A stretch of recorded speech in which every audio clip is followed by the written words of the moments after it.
Now we're back to learning Photoshop in a year, day 350. Let me show you how you can use mockups. Here's a good site, mockups-design.com. No registration, no fees, always free. I'm gonna link to it if you want to use the same. Let's, for example, pick this book, mockup. You have to scroll a little bit until you find the download button.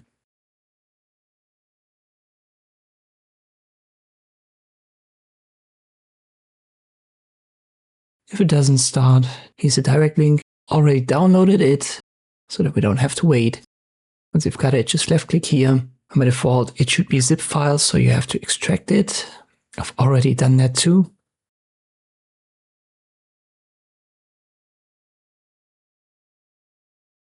So let us open it. And in this case, it was actually 3 mockups in one.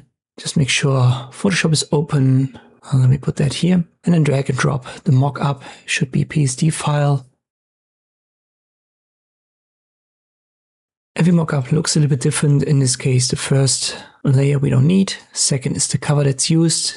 And then the third layer is the actual mockup. Here you should find the smart object. So that makes the image. Just double click on it, which opens the cover in a new tab.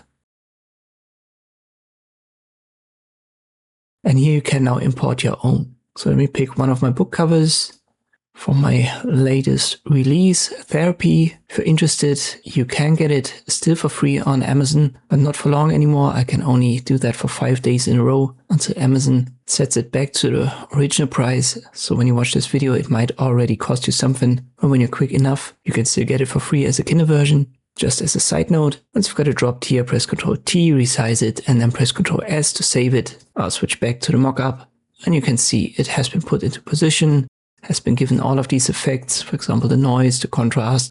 I haven't adjusted the spine though, but you can see how that works. When you've got it adjusted, just press Ctrl S, and then it will be basically uploaded or integrated into the mockup. Once again, you will find the link to mockups-design.com. It's a good site. Everything's free to use here. I hope this video was helpful. Thank you for watching, and I'll see you next time.